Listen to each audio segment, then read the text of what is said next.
Hello दोस्तों, जोहार, नमस्कार, प्रणाम, सत श्री अकाल, अस्सलामो अलैकुम, आदाब। कैसे हैं आप सब? आज है 27 सितंबर 2024, दिन शुक्रवार, बांग्ला 10 और आज हम हर रोज की तरह फिर से हाजिर हैं झारखंड के तमाम छोटी बड़ी खबरों के साथ। इससे पहले अभी तक आपने B2B news Jharkhand news channel को सब्सक्राइब नहीं किया है तो सब्सक्राइब कर दीजिए ताकि झारखंड में होने वाली तमाम छोटी बड़ी खबरों से अपडेट रहें और जानकारी से अवगत हो सकें। तो चलिए बात करते हैं, तमाम छोटी बड़ी खबरों पर नजर डालते हैं। उत्पाद सिपाही भर्ती दौड़ में जान गंवाने वालों के परिवार को मिलेगा 4-4 लाख रुपए मुआवजा, प्रस्ताव मंजूर। उत्पाद सिपाही बहाली की शारीरिक परीक्षा के क्रम में तबीयत बिगड़ने के बाद जान गंवाने वाले अभ्यर्थी के परिवार को 4-4 लाख रुपए मुआवजा दिया जाएगा। मुख्यमंत्री हेमंत सोरेन ने बुधवार को इस प्रस्ताव को स्वीकृति प्रदान की है। उन्होंने इस संबंध में पूर्व में घोषणा भी की थी। बता दें कि अगस्त में शुरू हुई सिपाही बहाली दौड़ के दौरान राज्य में कुल 17 युवकों की अब तक मौत हो चुकी है। वहीं कई बीमार होकर इलाजरत हैं। अभ्यर्थियों की लगातार मौत की घटनाओं को देखते हुए मुख्यमंत्री ने संज्ञान लिया था और थोड़े समय के लिए शारीरिक दक्षता परीक्षा प्रक्रिया को स्थगित करने का निर्देश दिया था। बाद में निगरानी और सुविधाएं बढ़ाते हुए भर्ती प्रक्रिया शुरू की गई थी। हेमंत सोरेन ने असम के मुख्यमंत्री से की चाय जनजातियों को अनुसूचित जनजाति का दर्जा देने की मांग।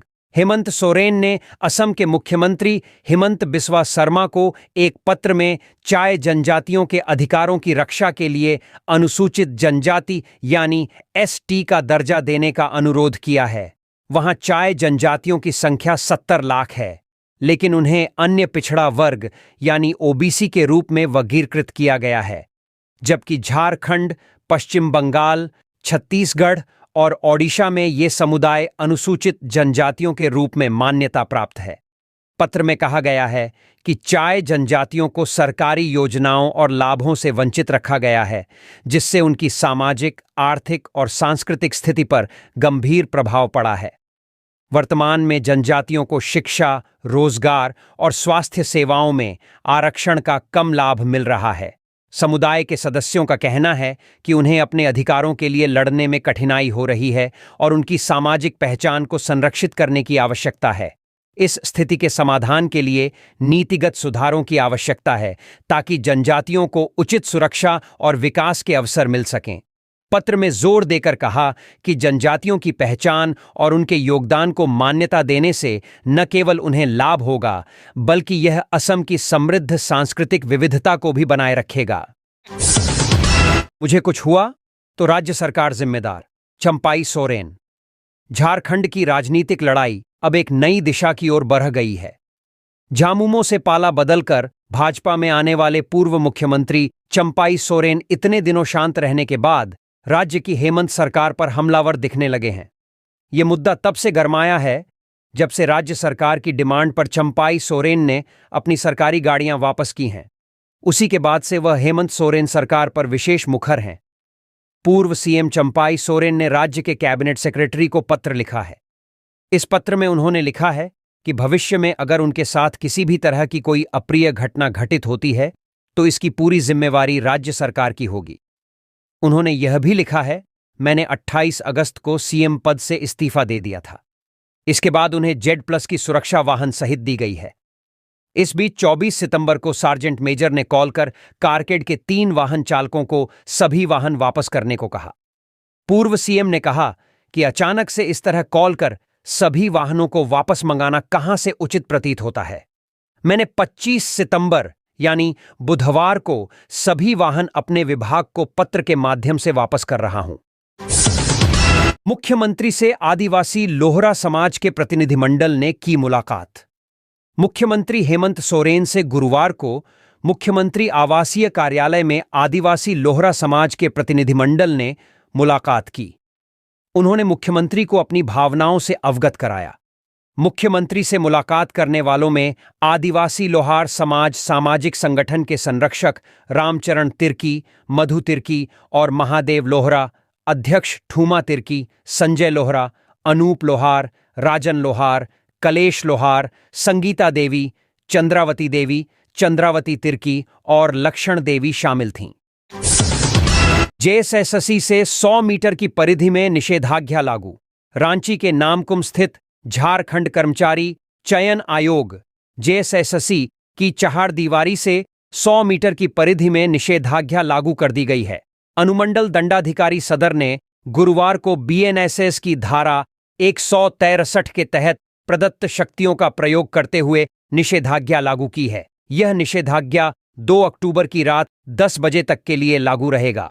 निषेधाज्ञा के दौरान बिना सक्षम प्राधिकार के पूर्वानुमति के किसी प्रकार के धरना, प्रदर्शन, घेराव, जुलूस, रैली और आम सभा का आयोजन करने, किसी प्रकार के अस्त्र शस्त्र, बंदूक, राइफल, रिवॉल्वर, पिस्टल, बम, बारूद, लाठी डंडा, तीर धनुष, गड़ासा भाला लेकर चलने पर पाबंदी लगा दी गई है। साथ ही बिना सक्षम प्राधिकार के पूर्वानुमति के किसी प्रकार के ध्वनि विस्तारक यंत्र का व्यवहार करने पर रोक रहेगी।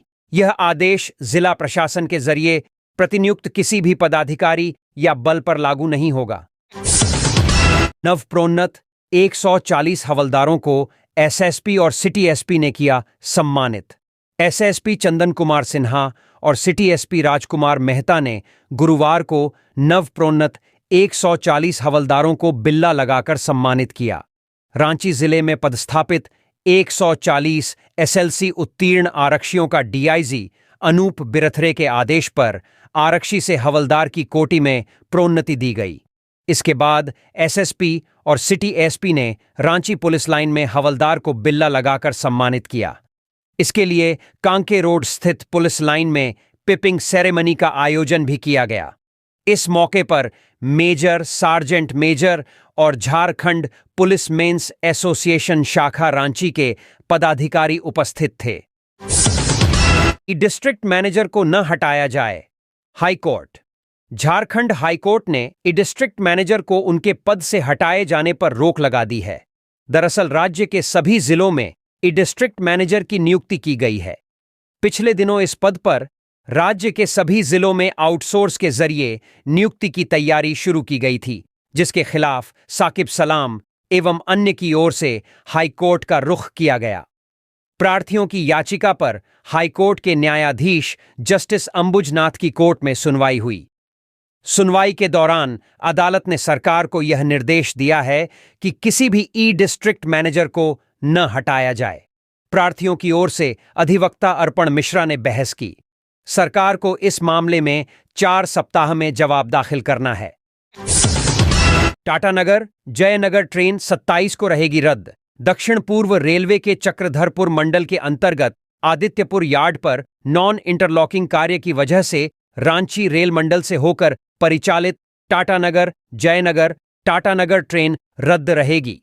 गुरुवार को रांची रेल मंडल की ओर से बताया गया कि ट्रेन संख्या 18119 टाटानगर जयनगर एक्सप्रेस वाया मूरी 27 सितंबर को रद्द रहेगी। वहीं जयनगर से टाटानगर जाने वाली ट्रेन संख्या 18120 वाया मूरी 28 सितंबर को रद्द रहेगी।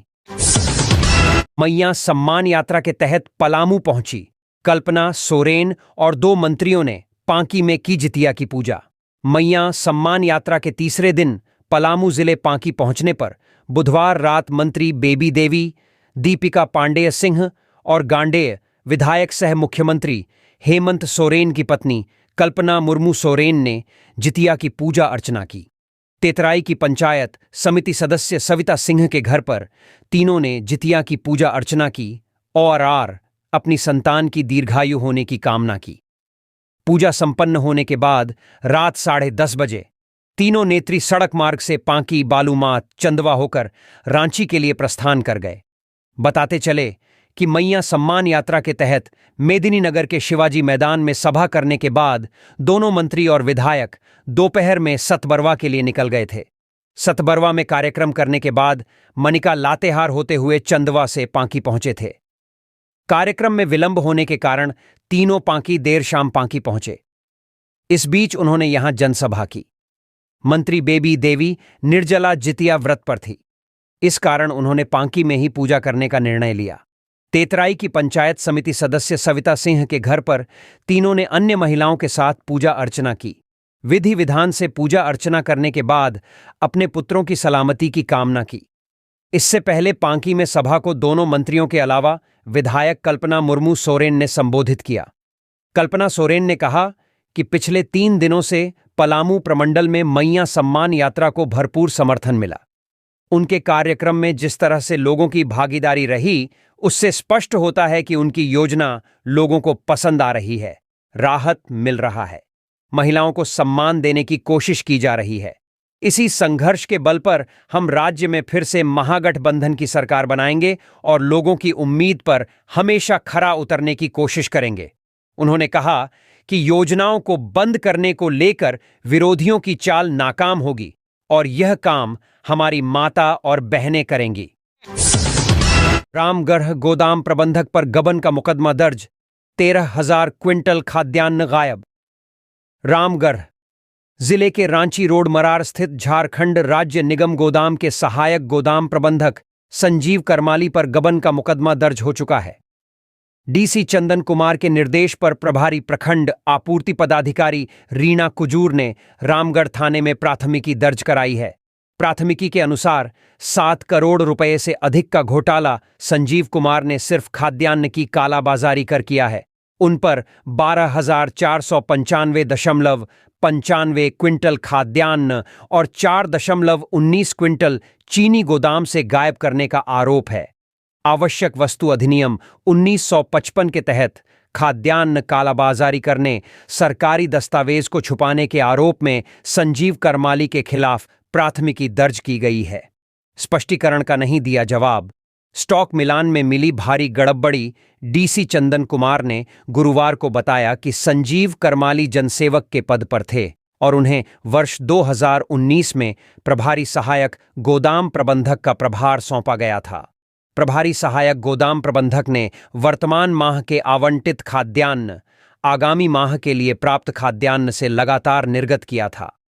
इसके कारण आवंटित माह के लिए झारखंड राज्य निगम गोदाम से खाद्यान्न के उठाव में अनावश्यक विलंब हो रहा था। इस संदर्भ में विभिन्न पत्रों, मासिक समीक्षा बैठकों के माध्यम से अद्यतन inward register, stock register, sale register जिला कार्यालय में सत्यापन करने का निर्देश दिया गया था, लेकिन उनके द्वारा उक्त रजिस्टर का सत्यापन नहीं कराया गया। अंततः कार्यालय में उपलब्ध प्रभार प्रतिवेदन, प्रभार के पश्चात एफसीआई से जीएसएफसी के गोदाम में आगत खाद्यान्न, डीएसडी के तहत जीएसएफसी के गोदाम से डीलर के गोदाम तक निर्गत खाद्यान्न आदि का मिलान ऑनलाइन रिपोर्ट से करते हुए गोदाम में भंडारित खाद्यान्न आदि की वास्तविक मात्रा के साथ 18 सितंबर को पूरी जांच की गई। औचक निरीक्षण के दौरान नहीं प्रस्तुत किए गए कोई दस्तावेज प्रभारी प्रखंड आपूर्ति पदाधिकारी रीना कुजूर ने वरीय अधिकारियों की उपस्थिति में निरीक्षण किया। गोदाम में उपस्थित प्रभारी सहायक गोदाम प्रबंधक से पंजी की मांग करने पर उन्होंने देने से साफ इनकार किया। साथ ही पंजी घर पर रहने की बात कही गई।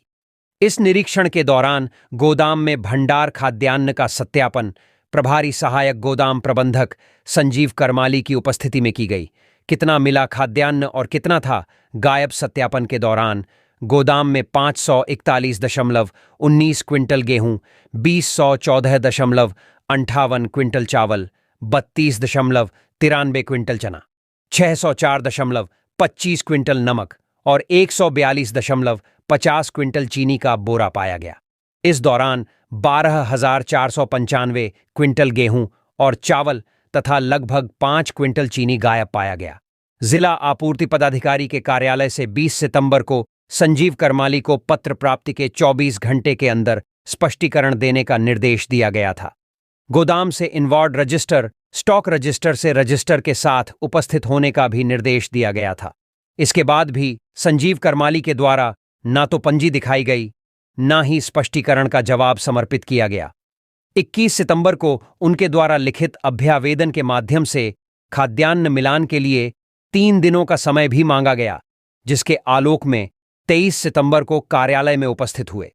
सहयोगी के रूप में गोला प्रखंड के प्रभारी सहायक गोदाम प्रबंधक छत्रधारी महातो और मांडू प्रखंड के सहायक गोदाम प्रबंधक ज्ञानी प्रताप भारती के द्वारा मिलान के पश्चात अंतर पाए जाने के बाद खाद्यान्न आदि की त्रुटि का निराकरण किया गया। फलस्वरूप खाद्यान्न आदि का मिलान के उपरांत प्रतिवेदन पर हस्ताक्षर भी किया गया। आवंटित खाद्यान्न आदि के विरुद्ध निर्गत के पश्चात अवशेष मात्रा के अनुसार चावल और गेहूं कुल 12,495.95 क्विंटल तथा चीनी 4.19 क्विंटल गोदाम में नहीं पाया गया। संजीव करमाली के विरुद्ध आवश्यक वस्तु अधिनियम 1955 के तहत खाद्यान्न कालाबाजारी, गोदाम से संबंधित सरकारी दस्तावेज को छुपाने आदि मामले में सुसंगत धाराओं के तहत प्राथमिकी दर्ज की गई है। गिरिडीह में 1 लाख का इनामी नक्सली लक्ष्मण राय गिरफ्तार, भारी मात्रा में हथियार और गोला बारूद बरामद। गिरिडीह जिले के प्रटांड थाना क्षेत्र में पुलिस और सीआरपीएफ की संयुक्त कार्रवाई में 1 लाख रुपए का इनामी नक्सली लक्ष्मण राय उर्फ रामेश्वर राय उर्फ रमी को गिरफ्तार किया गया है। पुलिस को गुप्त सूचना मिली थी कि लक्ष्मण राय अपने गांव लेडवा में मौजूद है। इसके बाद गिरिडीह पुलिस कप्तान डॉ. विमल कुमार और सीआरपीएफ ने एक संयुक्त टीम का गठन किया। डूमरी एसडीपीओ सुमित प्रसाद, गिरिडीह हेडक्वार्टर डीएसपी 2 कौसर अली, डूमरी थाना प्रभारी, पिरटांड थाना प्रभारी और पुलिस सशस्त्र बल की टीम ने लक्ष्मण राय के गांव में घेराबंदी की। घेराबंदी देखकर नक्सली भागने की कोशिश करने लगा, लेकिन पुलिस ने उसे पकड़ लिया। पूछताछ के दौरान उसने नक्सलियों के साथ 9 बड़े मामलों में शामिल होने की बात कबूल की। लक्ष्मण राय की निशानदेही पर पुलिस ने छापेमारी करते हुए लकड़ी और लोहे से बने 12 बोर के 2 राइफल, 303 बोर का 1 राइफल, 7.62 बोर के 1418 जिंदा कारतूस, एक 12 बोर की राइफल की गोली और अन्य नक्सली सामग्री बरामद की है। इस पूरे मामले की जानकारी गिरिडीह पुलिस कप्तान ने पुलिस लाइन स्थित अपने कार्यालय में आयोजित प्रेसवार्ता में दी। उन्होंने बताया कि लक्ष्मण राय लंबे समय से नक्सलियों के साथ सक्रिय था और कई बड़ी घटनाओं में शामिल रहा है। उसकी गिरफ्तारी पुलिस के लिए एक बड़ी सफलता है और इससे क्षेत्र में नक्सली गतिविधियों पर अंकुश लगेगा। इस ऑपरेशन के दौरान पुलिस और सुरक्षा बलों ने सावधानीपूर्वक घेराबंदी की और बिना किसी नुकसान के लक्ष्मण राय को गिरफ्तार कर लिया। गिरिडीह पुलिस ने जनता से अपील की है कि वे ऐसे तत्वों की जानकारी पुलिस को दें ताकि क्षेत्र में शांति और सुरक्षा बनी रहे। पत्नी की मर्जी के खिलाफ बनाता था संबंध, कोर्ट ने पति को दिया दोषी करार। रांची सिविल कोर्ट ने पत्नी के विरोध के बावजूद बार बार शारीरिक संबंध बनाने के आरोपी रणधीर को दोषी करार दे दिया है। अदालत रणधीर की सजा की बिंदु पर 30 सितंबर को सुनवाई करेगा। फिलहाल दोषी को हिरासत में ले लिया गया है। रणधीर की पत्नी ने उसके खिलाफ वर्ष 2015 में कोतवाली थाना में प्राथमिकी दर्ज कराई थी। उसमें यह आरोप लगाया गया था कि महिला की मर्जी के बिना उसका पति उसके साथ शारीरिक संबंध बनाता है। ट्रायल के दौरान महिला समेत अन्य गवाहों का बयान कोर्ट में दर्ज करवाया गया, जिसके आधार पर कोर्ट ने रणधीर को दोषी करार दिया है।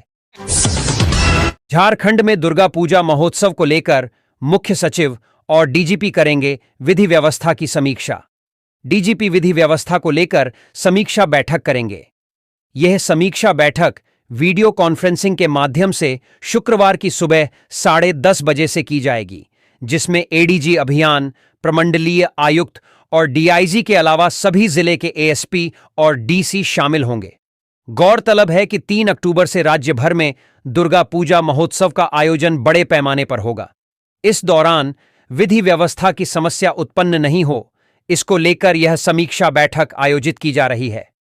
दिए जाएंगे कई दिशा निर्देश। दुर्गा पूजा और अन्य आगामी त्योहारों के दौरान राज्य के किसी भी हिस्से में हिंसा या अशांति की कोई घटना नहीं हो, सूचना तंत्र मजबूत रखने और जानकारी मिलने पर तुरंत कार्रवाई करने, महिलाओं और ग्रामीण क्षेत्रों से आने वाले लोगों के लिए सुरक्षा सुनिश्चित किए जाने समेत कई दिशा निर्देश जिले के डीसी और एसपी को दिए जाएंगे।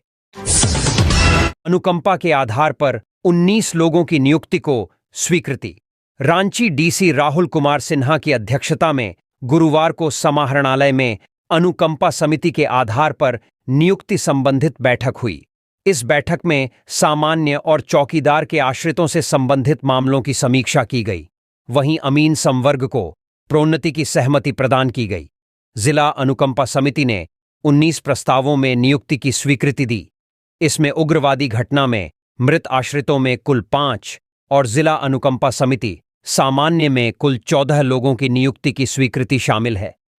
बैठक में जिला स्थापना उप समाहर्ता रजनी रेजना इंदवार और सभी संबंधित अधिकारी उपस्थित थे। आय से अधिक संपत्ति मामले में हजारीबाग एसडीओ और नोवा मुंडी सीओ पर एसीबी करेगी कार्रवाई, करोड़ों की प्रॉपर्टी का हुआ था खुलासा। बड़दहगाई अंचल कार्यालय की जमीन से जुद्धे दस्तावेज में छेड़छाड़ और भ्रष्टाचार के केस में अप्राथमिकी अभियुक्त हजारीबाग एसडीओ शैलेश कुमार और नोवा मुंडी सीओ मनोज कुमार पर पी दर्ज होगा। मामला आय से अधिक संपत्ति अर्जित करने से जुड़ा है। एसीबी ने बुधवार को प्रस्ताव तैयार कर निगरानी मंत्रिमंडल विभाग के माध्यम से सरकार के पास भेजा है। सरकार से अनुमति मिलने के बाद एसीबी दोनों अधिकारियों के खिलाफ आय से अधिक संपत्ति अर्जित करने के आरोप में पी दर्ज कर खुले रूप से जांच करेगी। जांच में आए तथ्यों के आधार पर मामले में आगे की कार्रवाई की जाएगी। एसीबी ने दोनों अधिकारियों के ठिकानों पर मारा था छापा। दोनों अधिकारियों के ठिकानों पर एसीबी के अधिकारियों ने छापेमारी के बाद उनकी संपत्ति की जांच शुरू कर थी।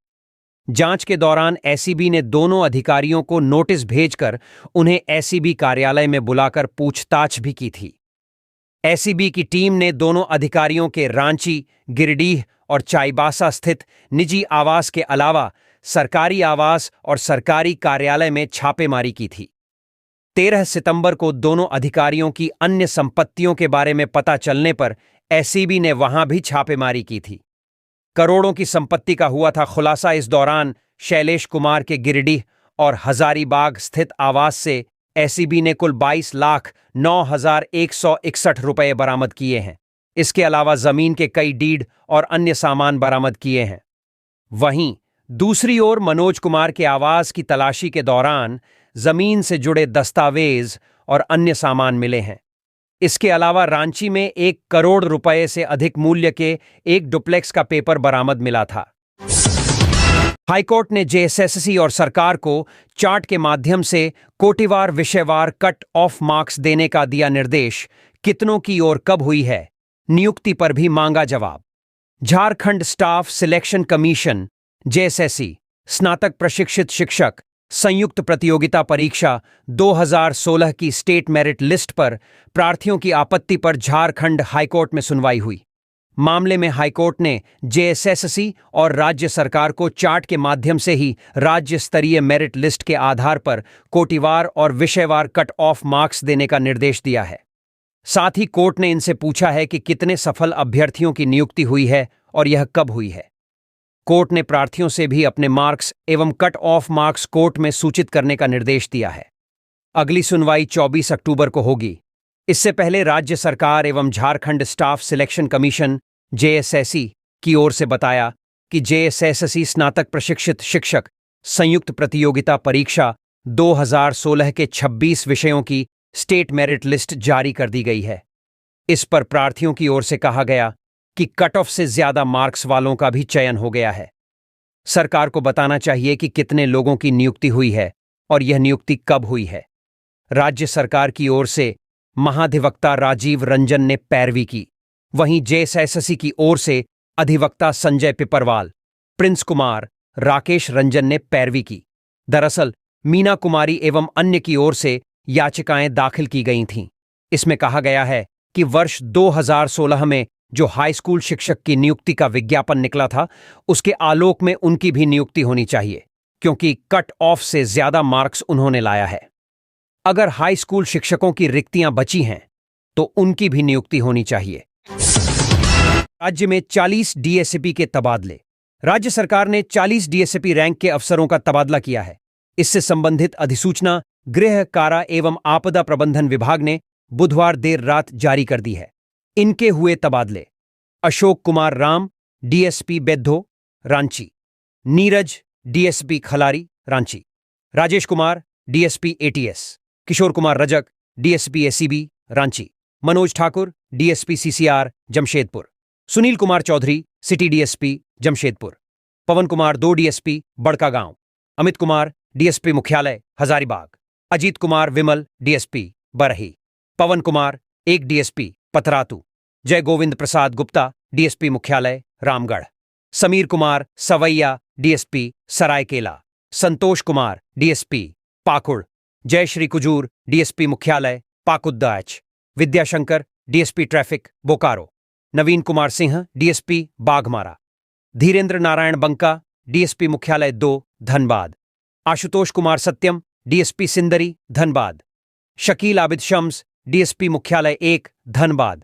जीतवाहन उरांव डीएसपी गिरिडीह सदर, राजेंद्र प्रसाद डीएसपी खोरी महुआ गिरिडीह, सत्येंद्र प्रसाद डीएसपी मधुपुर, अमित कुमार सिंह डीएसपी देवघर, अमित कुमार कच्छप DSP Jarmundi, Pradeep Kumar DSP Simaria, Amita Lakra DSP मुख्यालय Chatra, Awadh Yadav DCP Chhatarpur, Alok Kumar Tuti DSP Bishrampur, Shivpujan Bahelia DSP Mahuadanr Latehar, Bharat Ram DSP Barwadi Latehar, Baiju Oraon DSP Simdega, Raphael Murmu DSP Jagannathpur Chaibasa, Nalin Kumar Marandi DSP Chakradharpur, Bahaman Tuti DSP Sadar Chaibasa, Rajesh Sinha DSP SIRB 1 Dumka, Anil Kumar Singh DSP Koderma, Ashok Ravidas DSP Godda, Neeraj Kumar Singh DSP मुख्यालय 1 गिरिडीह, नितिन खंडेलवाल डीएसपी बरहरवा साहिबगंज, विनोद रवानी डीएसपी सिल्ली। हजारीबाग में पीएम मोदी की जनसभा के मद्देनजर भाजपा नेताओं ने कार्यक्रम स्थल का लिया जायजा। प्रधानमंत्री नरेंद्र मोदी की 2 अक्टूबर को हजारीबाग में जनसभा के मद्देनजर गुरुवार को भाजपा के संगठन महामंत्री कर्मवीर सिंह, राज्यसभा सदस्य सह प्रदेश महामंत्री प्रदीप वर्मा, हजारीबाग सांसद मनीष जायसवाल, हजारीबाग के भाजपा जिला अध्यक्ष विवेकानंद सिंह सहित अन्य लोगों ने कार्यक्रम स्थल गांधी मैदान का जायजा लिया। इससे पहले सभी नेताओं ने झारखंड पुलिस एकेडमी के हेलीपैड और विनोबा भावे विश्वविद्यालय के ग्राउंड का भी अवलोकन किया।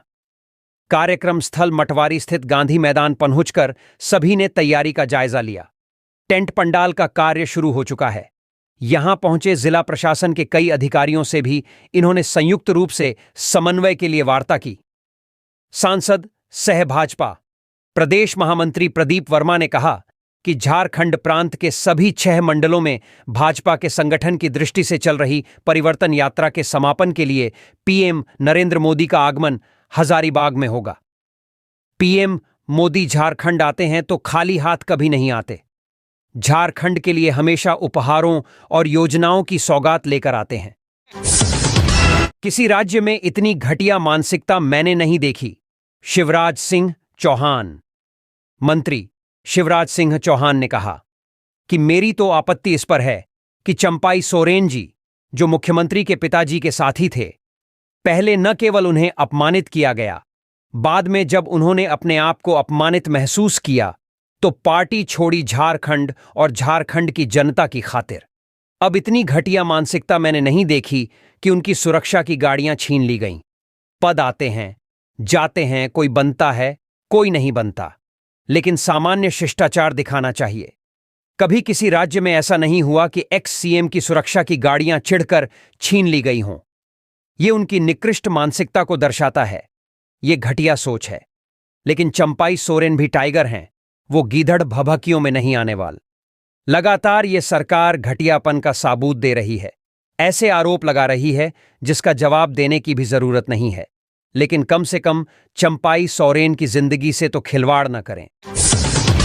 आरएसएस पर ना बोले हेमंत तो अच्छा है। बाउरी। झारखंड के मुख्यमंत्री हेमंत सोरेन, उस बयान पर भाजपा ने पलटवार किया है। बयान में हेमंत सोरेन ने कहा है कि ये आरएसएस के लोग चूहे की तरह हमारे अंदर घुसकर तोड़ ढहने का काम करते हैं।